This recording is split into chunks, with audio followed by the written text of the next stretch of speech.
Customer का base नहीं बढ़ रहा है। परेशानी ये है कि कस्टमर नए आ नहीं रहे हैं। नए कस्टमर आ तो रहे हैं पर इतनी फ्रीक्वेंसी से नहीं आ रहे हैं। उसकी भी एक लिमिटेशंस बन रही है। कस्टमर जो हैं उसी में बिजनेस करना पड़ रहा है या मेरे बिजनेस का सैचुरेशन पॉइंट आ गया है। कस्टमर इससे ज्यादा मेरे को मिल नहीं रहे हैं। तो अगर ये समस्या आपकी है तो आज का वीडियो आपके लिए ही है। आज हम देखेंगे क्या ऐसे तरीके हो सकते हैं जिससे नए कस्टमर आप लाओ और भरपूर प्रचुर मात्रा में लेके आओ। Point number 1, market consistently. आपको ध्यान में रखना है कि आप अपने बिजनेस का नगाड़ा बजाते रहेंगे और जितना मार्केट में नॉइज क्रिएट करते रहेंगे, जितना लोगों को अपनी बिजनेस सर्विसेज प्रोडक्ट के बारे में बताते रहेंगे, उसके लिए कंटेंट मार्केटिंग करेंगे, उसके लिए परफॉर्मेंस मार्केटिंग करेंगे, तो सबको वहां पे इंफॉर्मेशन मिलती रहेगी, लगातार मिलती रहेगी। कस्टमर के भी अलग अलग स्टेजेस हैं। स्टेज नंबर 1 जो आपके लिए अवेयर ही नहीं है। स्टेज नंबर 2 जहां पे अवेयर है। स्टेज नंबर 3 अवेयर है, यूज करने के बारे में सोच रहा है पर अभी तक उसने कुछ परचेस नहीं किया है, बट ये वार्म होना शुरू हो चुका है। देन आता है नेक्स्ट लेवल जहां पे कस्टमर ये कर रहा है कि मैं पहली बार एक बार ट्राई करके देखता हूं, यूज करके देखता हूं। फर्स्ट लेवल का ट्राई करता है।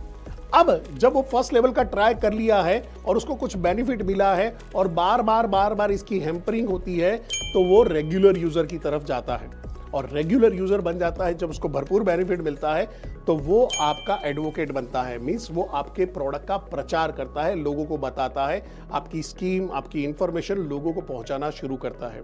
जैसे आप में से कई लोग मेरे वीडियो को लोगों को तक शेयर करते रहते हो और उसके लिए एडवांस में थैंक यू भी। Point number 2, proactively seek referrals. जो आपके यूजर्स हैं, अभी जो आपके यूजर हैं, जो आपकी सर्विसेज ले रहे हैं, आपसे प्रोडक्ट ले रहे हैं, आपसे बिजनेस कर रहे हैं, इनके पास रेफरल लीजिए। रेफरल का बिजनेस बहुत ही बढ़िया होता है। जो बिजनेस के फॉर्मेट में अगर रेफरल सेट हो जाता है तो आपके लिए पका पकाया कस्टमर हमेशा रेडी रहता है। ऐसा बोला जाता है कि एक अननोन कस्टमर है, उसको अगर आपको कस्टमर बनाना है, उसमें जो मेहनत लगती है उससे 1/3 मेहनत के अंदर में एक रेफरल से आया हुआ बंदा आप कन्वर्ट कर सकते हो। तो रेफरल मांगते रहिए। Point number 3, nurture the warm leads. जिसने इंक्वायरी किया है, जिसने आपके बारे में जानकारी लेने की कोशिश की है, जो आपके बारे में बार बार पूछ रहा है, आपके वीडियोस को देख रहा है, आपके वहां पे अपना इंटरेस्ट शो कर रहा है पर अभी ले नहीं रहा, आपके कॉल सेंटर में बातचीत कर रहा है, आपके लोगों के साथ में, आपकी सेल्स टीम के साथ में, आपके साथ में बातचीत कर रहा है पर अभी प्रोडक्ट ले नहीं रहा है, इसको एंगेज करो।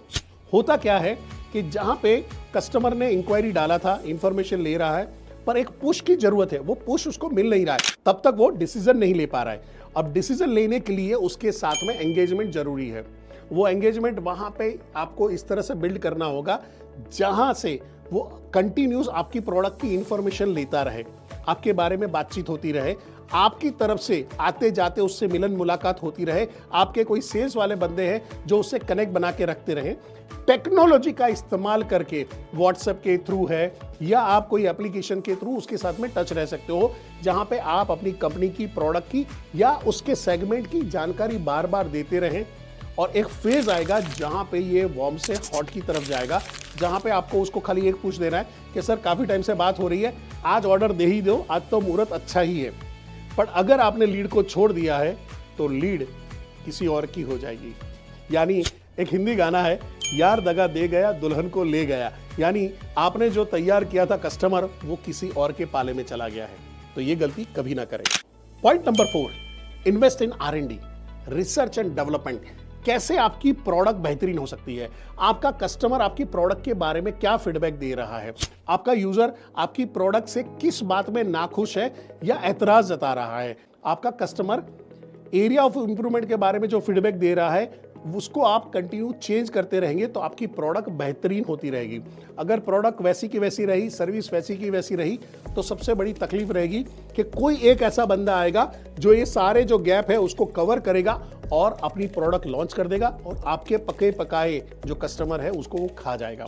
ज्यादातर केस में यही होता है कि एक बिजनेसमैन अपने कस्टमर के फीडबैक को सुनता नहीं है, इंप्रूवमेंट की साइकिल को डालता नहीं है, प्रोडक्ट वही की वही पड़ी रहती है और एक फेज के अंदर में आने के बाद बिजनेस खत्म हो जाता है।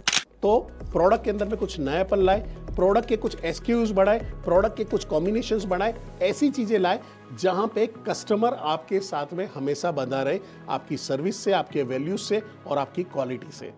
पॉइंट नंबर 5 जो मेरा फेवरेट है, शेयर द इम्पैक्ट स्टोरी, यानी आपकी प्रोडक्ट से, आपकी सर्विस से लोगों की ज़िंदगी में क्या बदलाव आया, उनके बिजनेस में क्या बदलाव आया, उनके हेल्थ में क्या बदलाव आया, उनके सोचने के तरीके में क्या बदलाव आया है। ये सारी चीज़ें मार्केट के अंदर में ढोल बजाते हुए शेयर करें, यानी नॉइस क्रिएट करते रहें, जिससे दूसरे लोग भी आकर्षित होंगे। तो जो वार्म लीड वाले हैं, जो कोल्ड लीड वाले हैं, जहाँ पे वो जो डिसीजन नहीं ले पा रहे, जो सोच रहे हैं कि मेरे को नहीं नहीं नहीं नहीं मैं लूँ नहीं लूँ, वो कंडीशन में बैठे हैं, ये कस्टमर आपकी तरफ खींचे चले आए। यानी ये टेस्टिमोनियल जो है, जो इम्पैक्ट की स्टोरी है, ये पुल क्रिएट करता है। जितना पुल की स्टोरी ज़्यादा रहेगी उतना आपको मेहनत कम रहेगी। कस्टमर सामने से आपके दरवाजे पे आएगा और बोलेगा भाई साहब आप ही की तो ज़रूरत थी। तो ये वीडियो कैसा लगा है?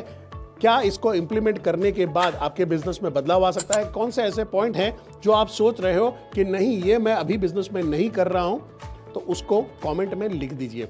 वीडियो अगर शेयर करने लायक लगा है तो शेयर भी कर दीजिए, शर्माने की कोई जरूरत नहीं है। With that thank you very much, आपका इजाजत चाहूंगा। जय हिंद।